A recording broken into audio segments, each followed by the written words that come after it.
That should fix it, guys.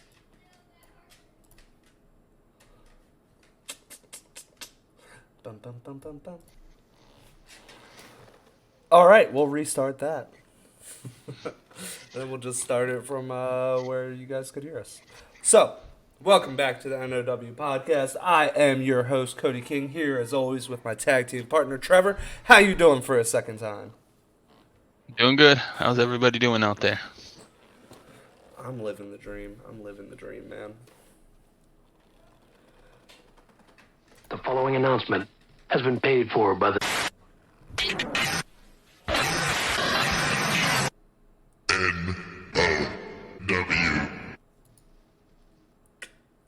That was for you, Travis. Just for you. Since you asked so nicely. How's it going, Thunderbird? Ty, Travis, who else was in here that I missed?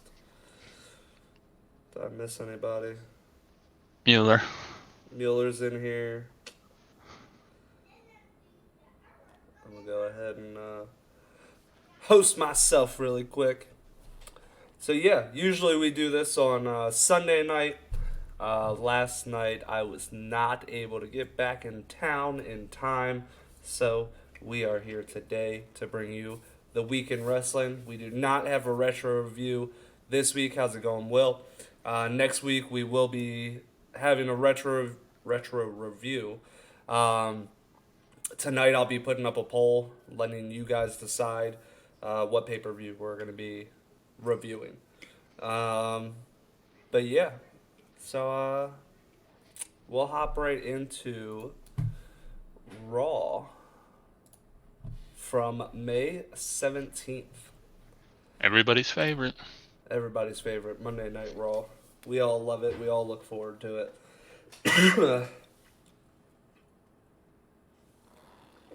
So,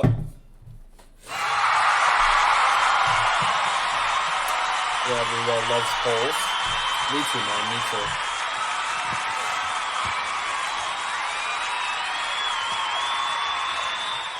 I love polls. We love them.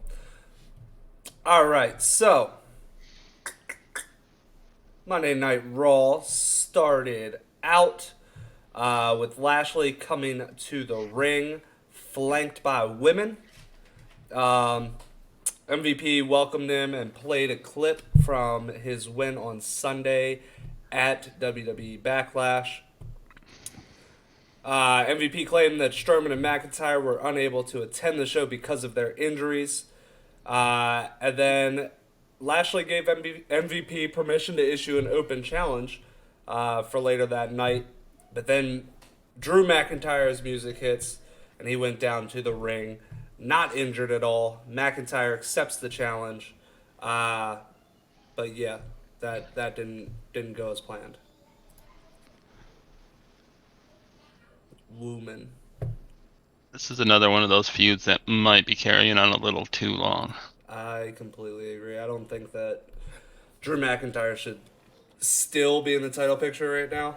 I mean, I've been saying that for months, that he's kind of overstaying his welcome. Will says he loves you, Trevor. I know. What a response. I love it. First match of the night, we had Elias versus AJ Styles. How did you feel about this? It was kind of random because they were just on a team last week, I think it was, together. And now I understand they did give a little story that Elias wants him and Riker to go for the titles, but Yeah. it was an okay match. Not nothing that AJ, not like one of his better performances that we know he can do. WRT. And I like Elias, but Wrath it for was NAW number one contendership.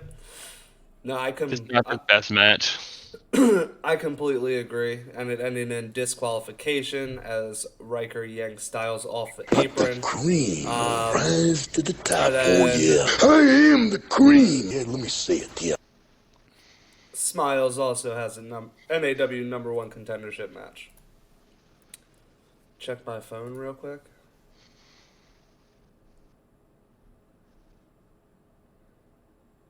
Oh, okay, yeah. But the cream will rise to Everybody's the top. going for Oh, yeah. NAW I number one am the contendership cream. right now. Hey, let me say it. Yeah. Rated as well, Me. hopping on the train. But yeah, Yowie Wowie. Yowie wowie. Rated with 2,000 bits. Hip hip. Hooray. Thank you, Rated. Thank you, Rated. Yeah, almost tried to go after Riker while and then Elias threw Styles into the steel steps. And that's kind of how this thing ended out. Which it's nice for them to get a little feud in there. I mean, it's better than Elias and Riker not doing anything on the sidelines. Next up, we had my least favorite of the entire week of wrestling. We go back to Angel Garza versus Drew Gulak. Sorry.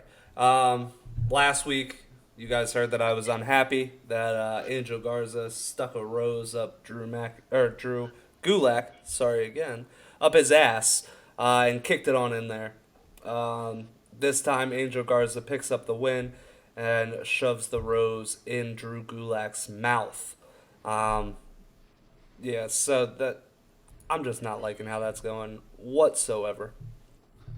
Story's bad, but I think if they gave him a long enough match, these two could put on a really good one because they're both good in the Absolutely. ring. It's leave the rose shit out of it. I mean, they did give us the line. I hope it's not the same roses from last week, but that was pretty funny. But still, that didn't need to be there. No, not at all. I mean, it's just kind of an embarrassment with the whole Rose thing from last week, and then kind of looping it into this week. But yeah, next we had Kofi Kingston versus Randy Orton. They had a backstage altercation, and Kofi agreed to a match. Riddle wants everybody to get along, as always, but he still accompanied Randy Orton to the ring. Yeah, so Xavier Woods ended up distracting Randy Orton with the trombone, and then Kingston rolled up Randy Orton for the win. Riddle actually kept Randy Orton from attacking Kofi Kingston after the match, but he shoved Xavier Woods before leaving. So it looks like Riddle's getting a little antsy. How's it going, Lana? This was a pretty good match. I mean, they're both good workers and not the best you could see from them because they give them if they gave him more time, but still pretty good for Raw.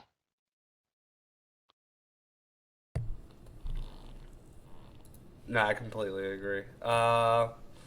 Next up, we had Natty and Tamina versus Nia Jax and Shayna Baszler.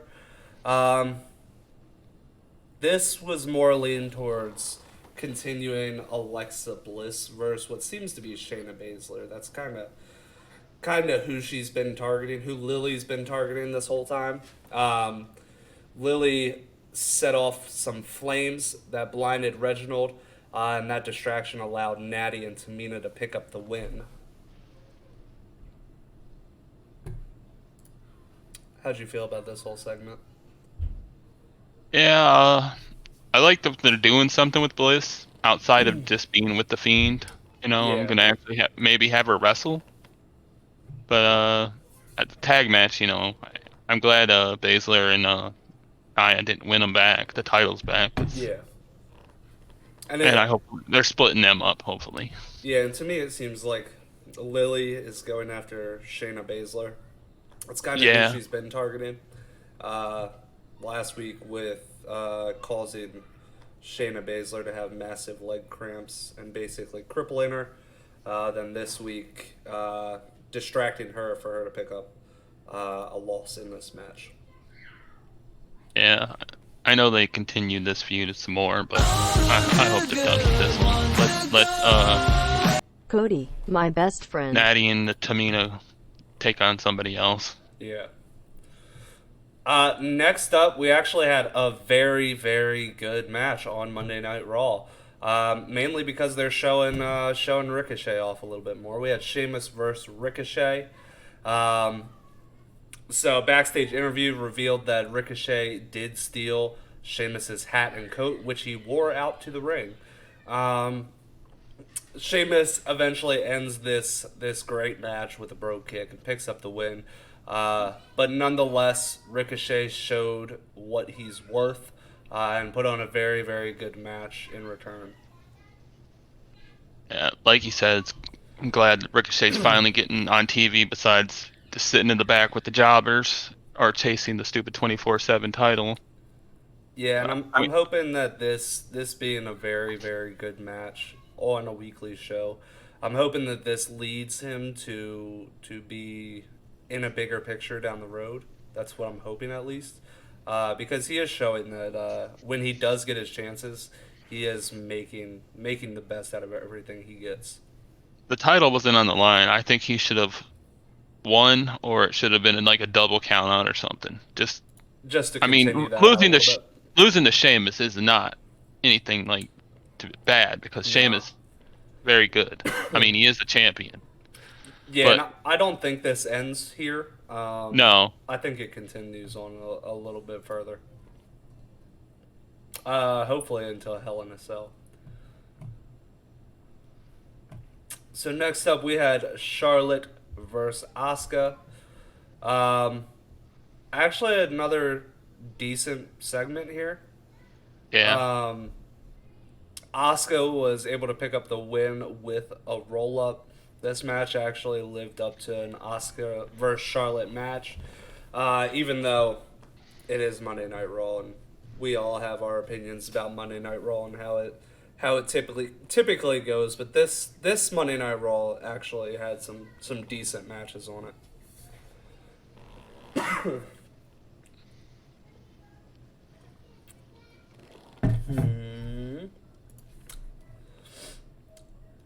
Next up, we had Damian Priest versus John Morrison. This being in a lumberjack match that did not have zombies this time. I repeat, it did not have zombies. Um, and then thank God. we also had one female in the lumberjack crew, Nikki Cross, which we haven't seen her in a little bit of time. So it's nice to see Nikki Cross out there, even though she was just a lumberjack for this one. A lumberjill. A lumberjill. That's true. That's true. I like Uh, that. I liked Morrison's little thing beforehand, and then the zombie thing was stupid, but the whole thing that he was playing that Miz is gone, he doesn't know where he is. Yeah. It was funny because Morrison is really good on the mic, so he made it funny, even though the whole zombie thing was stupid. Yeah. Um, During this match, we did have Cedric Alexander going after Shelton Benjamin. And then we had Damian Priest suplexing Morrison onto all the Lumberjacks as they were all fighting. Priest hits his finisher for the win. The Lumberjacks continued to fight after. This was another decent match, but I just want this feud over with. This feud has lived well past its prime. And I'm hoping they're gonna have a match, John Morrison and Damian Priest at Hell in a Cell, but hopefully after that, I'm sure that Damian Priest will pick up the win, and I'm sure that they'll go ahead and end that right there. Next up, we had Bobby Lashley's Open Challenge, which was opened by Kofi Kingston, who picked up the win a little bit earlier. So before this match started, MVP announced that this match would not be for the title. It would be a non-title bout. Kofi Kingston. This was a decent match. It wasn't even top 3 matches on this card, but it was a decent match. But the end of the match, McIntyre comes out and hits Lashley with MVP's cane while the ref was distracted. Kofi Kingston rolls up Bobby Lashley for the win. So Kofi Kingston does have a win over Bobby Lashley, the champion. which is causing the internet to want Kofi Mania 2. Of course. Yeah, I mean, Kofi Kingston picks up a win over the champ, and everybody wants it one more time. Yeah, I don't see them doing that again. I mean, I wouldn't mind it, even though I think Bobby Lashley's great as champion, but I don't think they're going to do it again. Yeah. And that ended Monday Night Raw. Decent. Decent. We shit on Raw every week. This Monday Night Raw is actually one that I would suggest. Yeah, Watchable. I would suggest to watch. Skip through the commercials, but watch this Raw. This one was very good. So hopefully tonight, right now, Monday Night Raw is on. So hopefully they continue to go forward and not backward. But it's Monday Night Raw. We kind of know how that's gonna go. And they're going back to live crowd, so They maybe are that'll in help July. them. I believe that date was July 19th. So going on to NXT on May 18th. The show started out with Zoe Stark versus Tony Storm. Tony Storm ended up beating Stark by pinfall. We did have Frankie Monette there as well. And she's going to be debuting next week, or this week, I should say.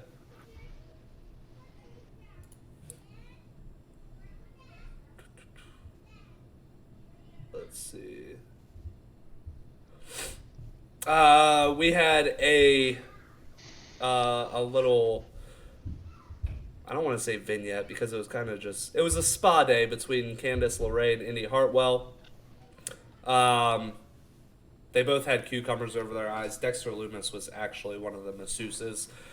They were talking about how Dexter Lumis was a freak and a loser, which made him very sad. And he ended up walking away from the situation before Hartwell finds out that LeRae was the one that bought the former tag team champs flowers, and she ran off to find Dexter Lumis.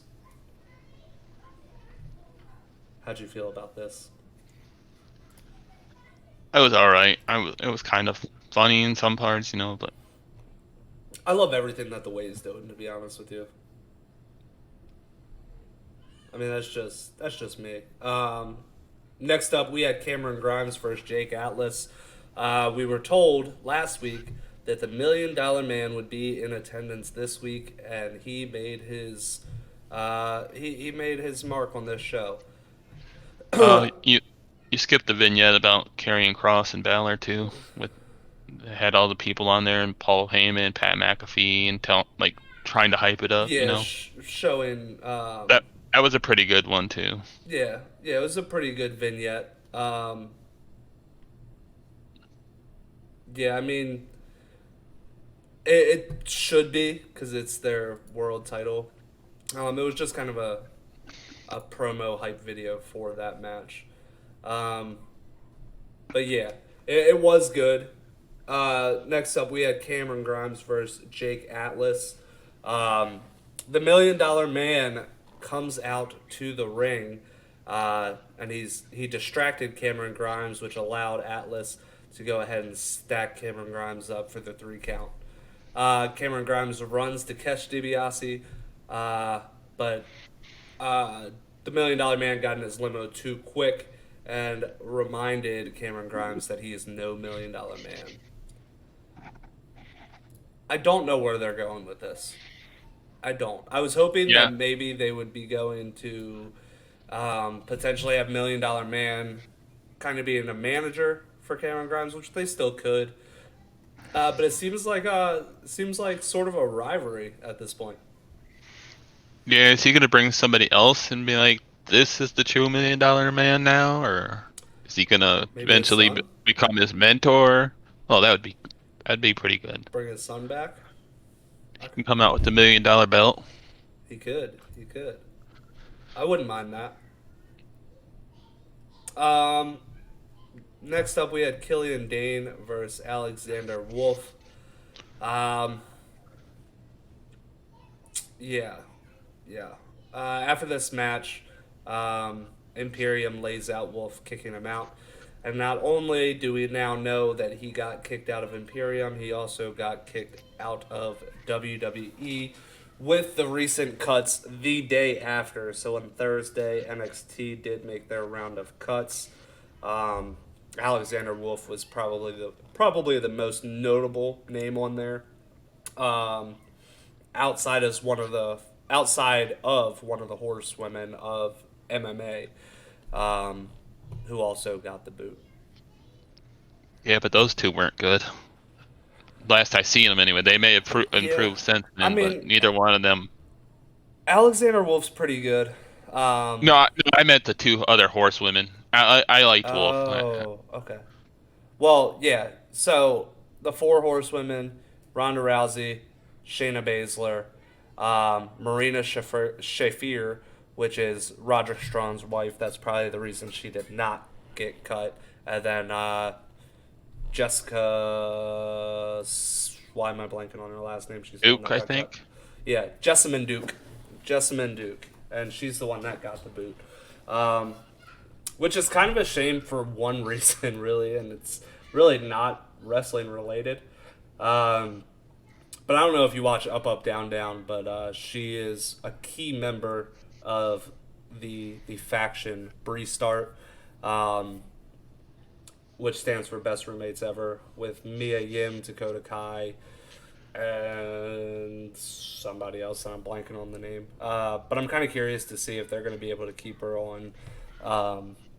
See if they're going to be able to keep her on Up Up Down Down, because Xavier Woods did tweet out kind of unhappy about this cut here. This match wasn't a match, really. It was over quickly. Yeah, yeah. I mean, it was over quickly, but the biggest point of this whole match is really Wolf's Alexander gone. Wolf getting kicked out of Imperium and then finding out a day later that he went ahead and got kicked out of NXT as well. You think Dane is going to join Imperium? Possibly. Possibly. I mean, he Or is. in a huge swerve, Drake Maverick? Jake Maverick joining. Yeah. Let's not have that. But let's have Killian Dane go back to being a serious threat.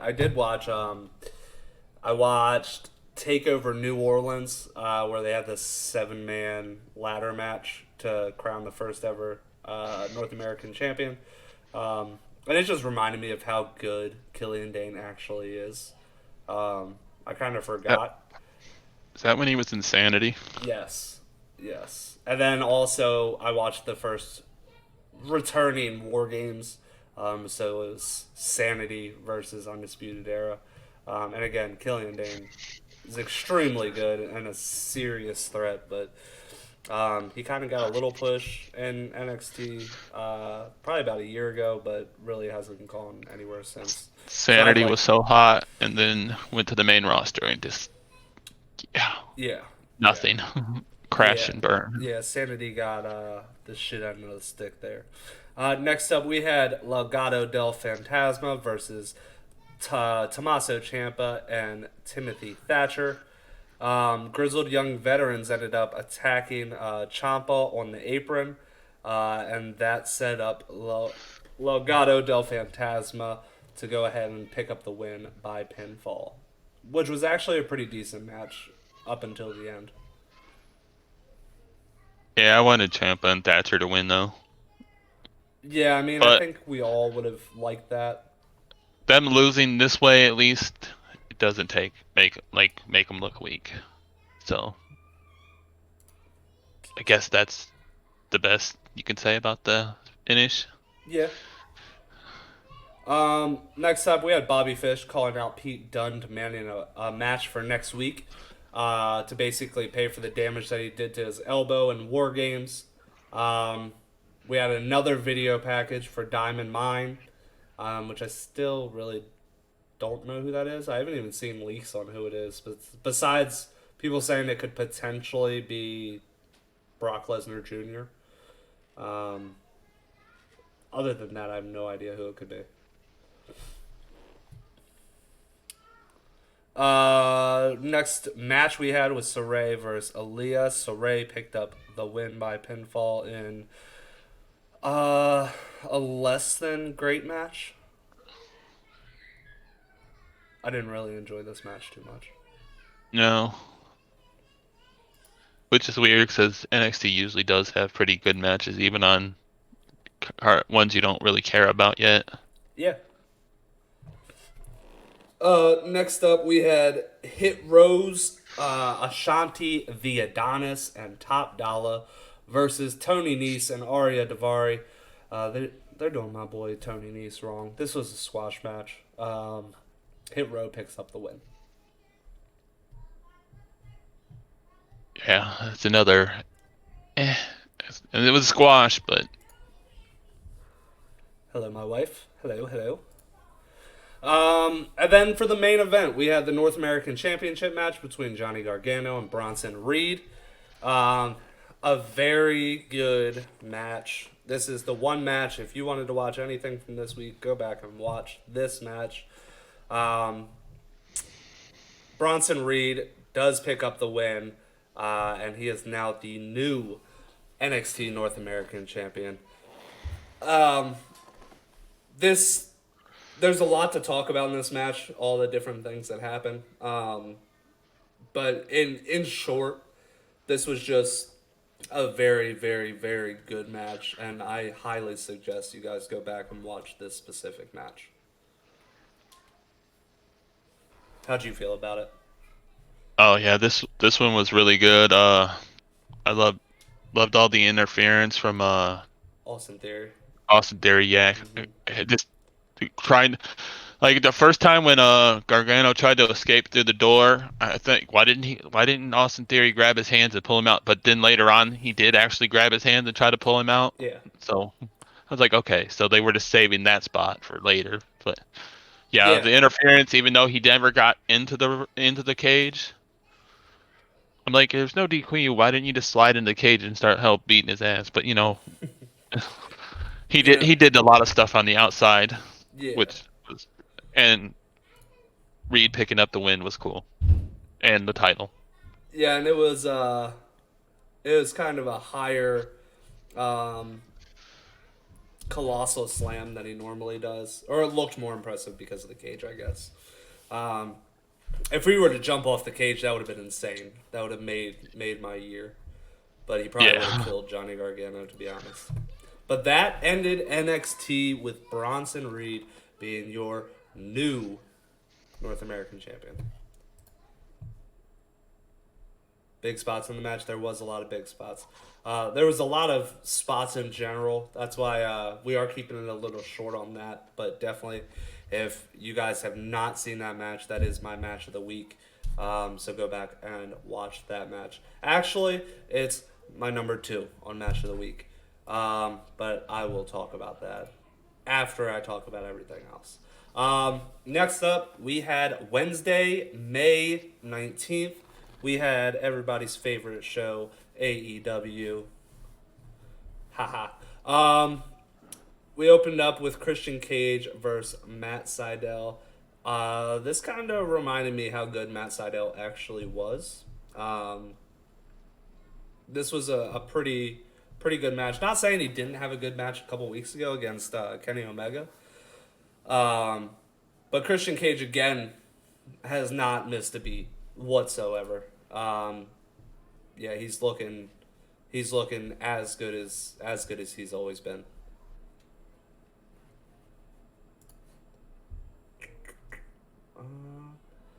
Then we had Jon Moxley and Eddie Kingston versus the Acclaimed. It did start with Matt Caster freestyling on the two, mainly Jon Moxley, and making a reference towards Jon Moxley's wife, Renee Paquette, and her Oral Sessions podcast. Moxley and Kingston ended up picking up the win, which honestly I didn't think they should have picked up the win here. I thought this is the match they probably should have lost, but I do get that they are kind of they're being pushed to the tag team titles. Um, but I think the Acclaimed have been doing very, very well. I would like to see a push from them in the near future as well. So I saw stuff online saying Moxley was really mad about that oral session. I'm like, there's no way he said that without getting it cleared from Moxley first. yeah, I And mean, Moxley was probably playing his characters being mad about it, and then he probably laughed about it afterward, yeah, as and himself. Tony Khan 100% did know because he was on Busted Open Radio to announce that AEW is moving to TBS, which is going to be easier for a lot of people to watch since it is a basic cable TV channel. So, those of you that don't have TNT that possibly have TBS, AEW will be moving, and then I believe they're going to have a third hour on Fridays. Am I wrong by that? No, that's the way I read it too. They're gonna have a 1 hour, which would be the third hour of Dynamite. They will have it competing with SmackDown. So that's No, it'll start after SmackDown. will it? SmackDown, it starts at 10. Interesting. That's the way I read it anyway. Travis, I did hear that they were changing the name of the TNT title, but it was not a cable. I can't remember the name. I could look it up, but it was not a cable company's or whatever, a network's name in front of it. Next up, we had Sheeta versus Rebel. Rebel was accompanied by Dr. Britt Baker. Sheeta ended up picking up the win, as we kind of assumed. But after the match, Britt Baker attacked Sheeta and delivered a curb stomp to Sheeta onto the women's title. Yeah, this one, we knew Sheeta was going to win. Yeah, it was either Sheeta was going to win or it was going to be a disqualification to kind of push Britt Baker and Sheeta's feud. But I enjoyed what they actually did a little bit more, having Baker attack after and delivering a curb stomp. Yes, Sheeta's been champ for a year. A Seth Rollins style curb stomp. Yes. Onto her championship, which after that, Britt Baker did pick up the title and pose with it. After this, we went over to a video of Kenny Omega and Don Callis going up to Orange Cassidy with an agreement to give up his opportunity at Double or Nothing, saying that he can have a match later down the line, one-on-one. They handed the contract to Orange Cassidy, and he slowly tore it. They said that they knew he was going to do that. And then they kind of just explained to him more that if a basic power bomb injured him, what would a one-winged angel do to him? It would put him out for years or his life. And they did give him another contract. They put it under his arm for him to review and get back to them. This was pretty good. It was pretty funny the way he did tore it up slowly, and then he went to tear it up a second time, and they're like, no, we get your point. I think he is just going to be the one to take the pinfall, though. I don't think there's any way they're taking the belt off Omega. No, and the last person to beat Kenny Omega in one-on-one competition was Pac. So that's just an interesting tidbit there. Next up, we had a promo from the Inner Circle. Very, very good promo once again. The Inner Circle has accepted the match of a Stadium Stampede. So they will be having that at Double or Nothing. So we'll have Stadium Stampede number 2. Jericho accepted the match, ending with saying, "We're going to dance all over your face and piss all over your grave." Another great segment from the Inner Circle. mean, the inner circle delivers always. So, Always. and Yes, the first Stadium Stampede was great. yeah, this one should be just as Hopefully, good. yeah. Hopefully, it lives up to it. Because I mean, last time we did have Hangman Adam Page, the Young Bucks, and Kenny Omega, which we're not going to have this time. And And Matt Matt Hardy. Hardy. Next up, we had the NWA Women's Championship match. Serena Deeb versus Red Velvet. Serena Deeb ends up picking up the win. But this was interesting to me because just last week we talked about how Thunder Rosa is going to have a match, and if she loses, she will never be allowed on AEW again. Which my first thought was, okay, NWA's pulling their talent. But this week we have the NWA Women's Championship being defended against AEW talent once again. So it's interesting whether NWA is still in or they're out, but right now it seems like they're back in. I kind of wanted to see Red Velvet take the title here. It would have Yeah. been like kind of a surprise there. Absolutely. Next up, we had Anthony Ogogo versus Austin Gunn. Ogogo defeated Gunn by referee stoppage. Once again, Anthony Ogogo is the monster, and he's going to be having a match with Cody Rhodes at Double or Nothing. Yeah, I mean, everybody knew Ogogo was winning this. Yeah, in a squash They're match. not going to have him lose to No. Gunn on the way to the Cody Rhodes match. Absolutely not. After we went to commercial, then came back with the new TNT champion, Miro. He made his way to the ring and cut a promo about beating Darby Allin and winning the title. Lance Archer interrupted and promised to make the new champion his Bulgarian bitch at Double or Nothing. The promo ended with Miro taking some verbal shots at Lance Archer and standing tall. Very good segment. Very good segment. Love this. The whole Miro and Archer promo was great, and him taking shots at him having Jake Roberts hold him back. He's like, "You're not a real monster. No, nobody would hold me back." Yeah, And then I love making this. references to DDP yoga. Uh-huh. Yes, Ty, Bulgarian bitch, not Bulgarian brute.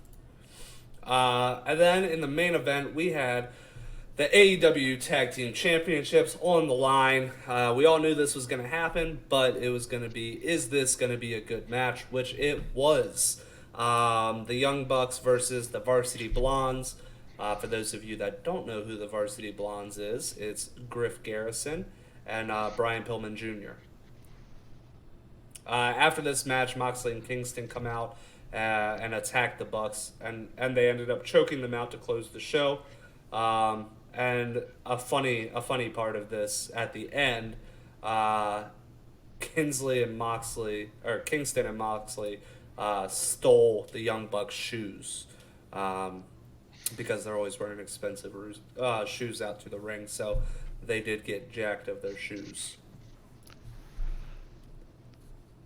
This is great. AEW does tag teams better than anybody. Absolutely. I'd say NXT is pretty good too, but I think AEW is still better with the tag team division.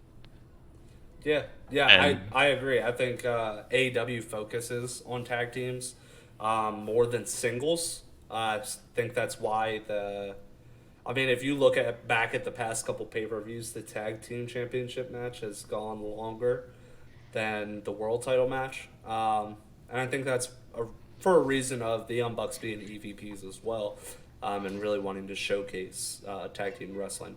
And FTR being in the back and coming from a place where they felt disrespected, being in a tag team, and feeling like tag teams weren't getting respect, being able to voice their opinion in AEW and actually make AEW a place where tag teams can flourish.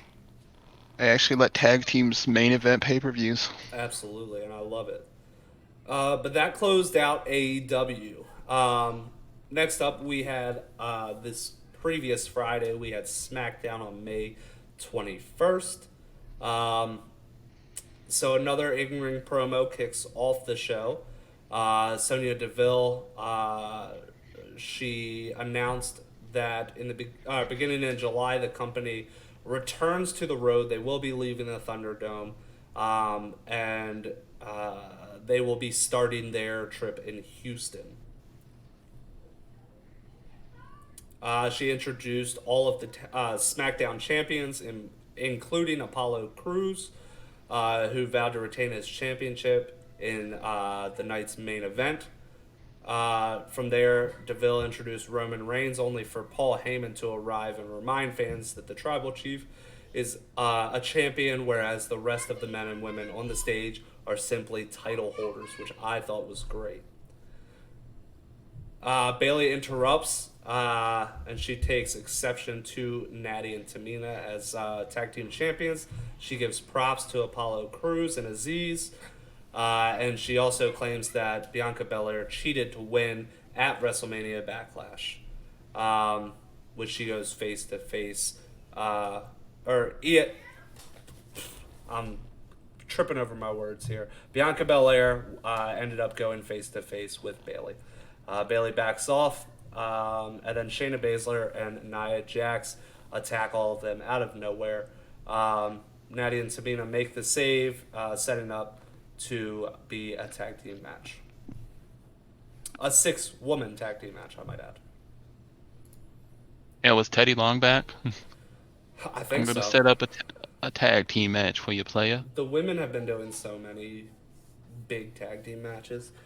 Gravity, most of the founders of AEW were all supportive of factions and tags. Yeah, and I mean, that's why you see so many factions and good tag teams being showcased, is because they actually respect tag teams over there.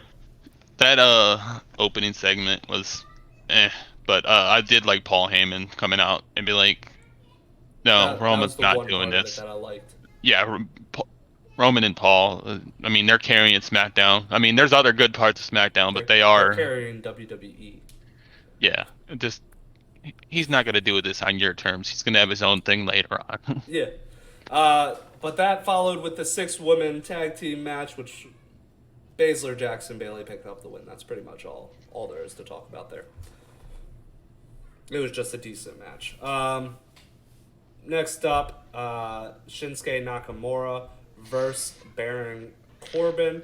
Shinsuke Nakamura came out to a face that we see in NXT every now and then. We really haven't seen him in probably about a year and a half, to be honest with you. But Rick Boogs played Nakamura's entrance to the ring, absolutely shredding on the electric guitar. And it was him that did it, so I'm impressed.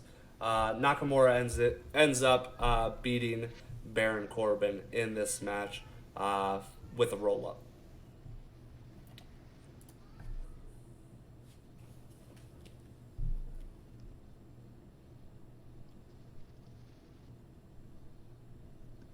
Yes. You can't wait for Stadium Stampede 2. The first one was... I watched the first one live, and it was incredible. Yeah. Then we had the champion parade of Roman Reigns. How'd you feel about this? Again, it was Roman and Paul. They're great. And then you had the whole Rollins coming out there, jumping Cesaro. And once again. And of course his suit was great with all the skulls on it. Always having great suits. Seth's always dripping. And then we had Dominic Mysterio versus Robert Roode. We had Dominic picking up a win with a 619 and a frog splash in a less than great match. Yeah, this makes Roode look so bad because he lost, and it wasn't a long match. It was very short. And I don't mind Dominic getting the win, but there should have been a reason. Like Ziggler hit him instead of Dominic or something. Mm-hmm. No, I completely agree. Rude is This too good is to just lose like that and that quickly too. Yeah, and like I said, I was watching some old takeovers from when he was the champ and just seeing how good he was once again. Um, it's a shame. It's a shame of where he's at right now in his career. But in the main event, we had fatal four-way match for the Intercontinental Championship. Apollo Crews, Big E, Kevin Owens, Sami Zayn, which we got to see the. I guess we can call it a debut of the new Aleister Black. I don't want to say debut, but we saw Aleister Black, and it seems like his target right now is Big E, which I don't mind. I feel like these two can put on a great match. He did come out and hit Big E with a black mass, which Apollo Crews went ahead and pinned off of that black mass for the win. And Aleister Black went off the air, or the show went off the air with Aleister Black smiling, very evil like. Uh, I don't know how I feel about the one contact. I think it is kind of it's an homage to Seth Rollins gouging his eye out, right? Or am I mistaken? Probably. They're at least acknowledging, but I mean, Ray doesn't have that, and his Ray eye does not popped have out. it. Yeah, Ray's eye completely popped out. They had an eye for an eye match. Um, but yeah, at least he's selling it. You know, he's selling that he got his eye gouged out, and that's why he was off TV. He had one contact in that was kind of all white, with just a black pupil. No, the match was very very good. Um, it was very fast paced, high impact, just how we like it. And then being able to see Aleister Black, who looked great, absolutely great. He shredded. He definitely got in Vince McMahon shape. How Vince McMahon wants to see his wrestlers. A Yeah, couple more tattoos on him as well. yeah, this was a good match. I mean, everybody in there is good. Cruz would be like probably the worst of the three or four. I mean, but he's still very good. Even my 5-year-old asked why Ray had his eye back again. Yeah, they never really sold it whatsoever. Um, Will said, "Not gonna lie, I marked out for Black." I think I didn't mark out for Black because we've been seeing him in vignettes every single week for the past 5 weeks. That's the only reason I didn't really mark out. It was nice to see him in action once again. Um, Let, but yeah, let's just hope they use him better this time. what was that? I said, let's just hope they use him better than they did last time. He was. I think Uh, I think Vince will see him the way that we all see him now that I mean, before he wasn't in amazing shape, you know, but he wasn't completely out of shape either. But this is also the reason why Keith Lee's off TV. Keith Lee got sent home to lose weight. Um, so I mean, Vince has his type. It's this stupid they sent Keith Lee home for that. That man can move, and he's a great wrestler. Absolutely, absolutely. Give me 1 second.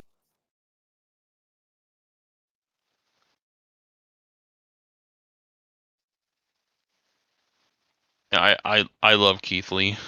I if he comes back and he's really in shape and they want to push him, great. But he was fine the way he was. Yeah, yeah. I mean, I enjoyed seeing Aleister Black again. Like you said, hopefully they push him properly this time, and I think that they will. He looks impressive. He moves impressive as always. So let's get him back in the ring on a regular basis. Um, let's get it. Let's get his re-debut. Let's just start over. Will, what is your breaking news out of New Japan?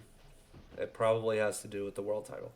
Um, but yeah, that ended our weekend wrestling. Besides one thing I wanted to pick up on, um, NXT UK. Did you watch NXT UK at all? No.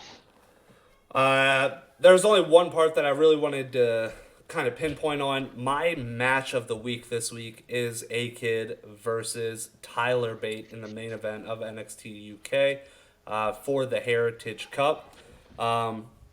Which, side note, I absolutely love the fact that they don't have a mid card title. They have a mid, or they don't have a they don't have a mid card belt. They have a mid card championship trophy. I don't know why, but I heavily enjoy that. But Tyler Bate ends up picking up the win and taking the Heritage Cup away from A-Kid in a great match. Tyler Bate's impressive every single time he's in the ring, but this is just another example. Both these guys are very good. Please go back and watch NXT UK. It is on Peacock. You can see that match. So please do. Please do. Very, very good match.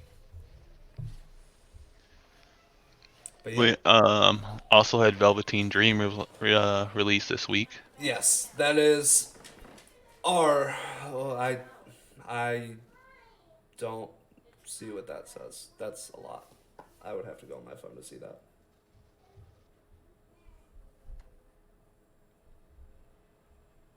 He broke his silence today too, and addressed some of the issues. Are you saying Osprey doesn't have to vacate? Well, No, I mean, But the cream. I think he's saying he rise to the vacated it top. even Oh, though yeah. New I Japan am the didn't want him cream. to. Here, let me say it to you. oh, Berated. We so want And to then New he's hope Japan going- didn't want him rematch. to vacate. And then he's rumored to go to NXT UK. I don't He's not. think He's not. no, No. he didn't want to go to WWE. He's voiced out many, many times over the years that he will never go to WWE. He will never, ever go to America to wrestle. If he goes to NXT UK, he will not have a choice. He will be contractually obligated to go over whenever the WWE wants him. He is. Okay, he may. I'm not him, so I can't say he won't ever do it. But the way he's talked over the past few years, even as recently as 6 months ago, he is heavily against WWE. He is heavily against US based wrestling. He wants to stay in New Japan. He has his own wrestling promotion as well. He does have his. You typed it word for word. What source did you get that from, though? He does have his own wrestling promotion in the UK. If he did go to WWE, he would not be able to have his own wrestling promotion. He would have to sign it over and sell it to somebody else. I don't see him doing that realistically.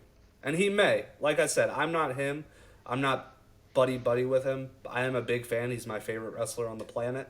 But yeah, he's just...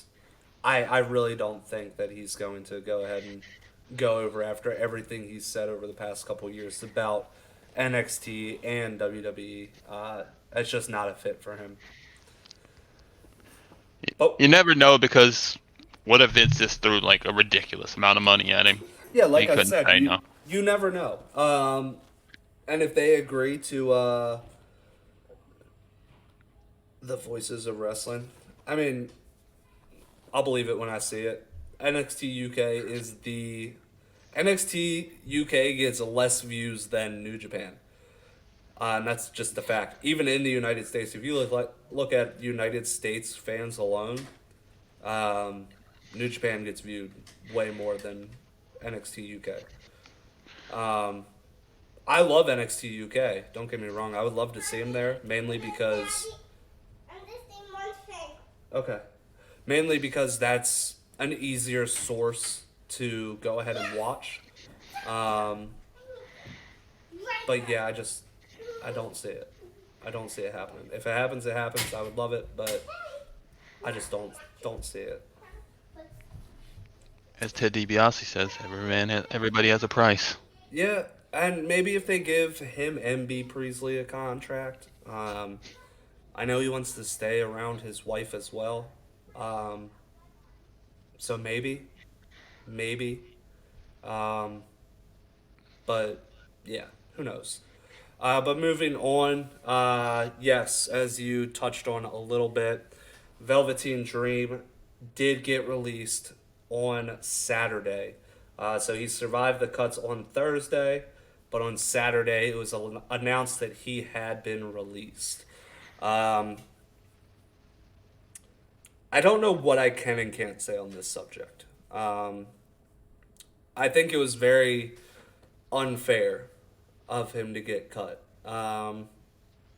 So we all know about the Me Too movement. That was a big thing. A lot of people did get spoken out upon. Some of them were guilty. Some of them were innocent. There was almost every company that had people involved did do an intense investigation, including WWE on all their talent, including Austin Theory, who is back on TV, and nobody's saying a word. The problem is Velveteen Dream has spoken out today, and he believes because of his character being a egotistical kind of sexual fiend, sexual deviant. He believes that the fans are pushing him harder. So Me Too movement was 8 months ago. I did my research. It was 8 months ago when he first got announced. They had an investigation right after that.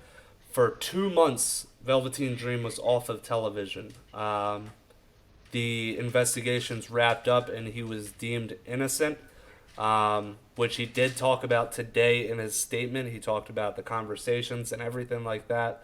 But yeah, after 2 months, he was thrown back to NXT, shown on TV once again. He attacked the Undisputed Era, had a short feud with Tommaso Ciampa, and then he was never seen again because of the fans.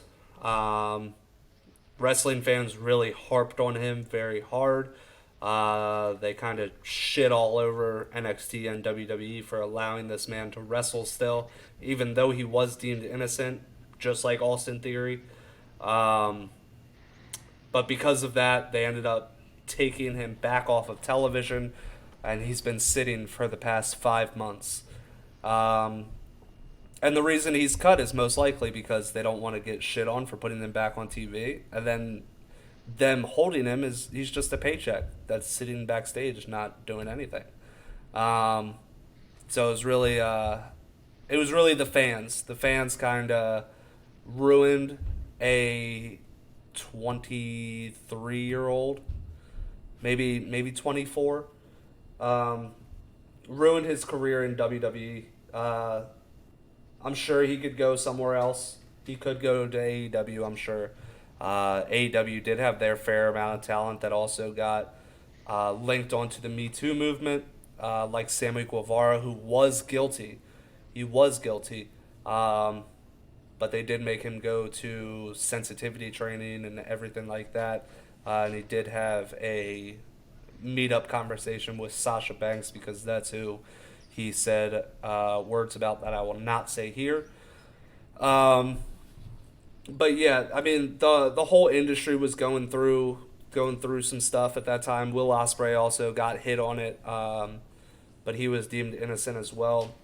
So I mean, we're in this world where it's guilty until proven innocent, and even when somebody like Velveteen Dream, who was innocent, he still got kind of outcasted because of fans. So it is a shame. I wish him the best.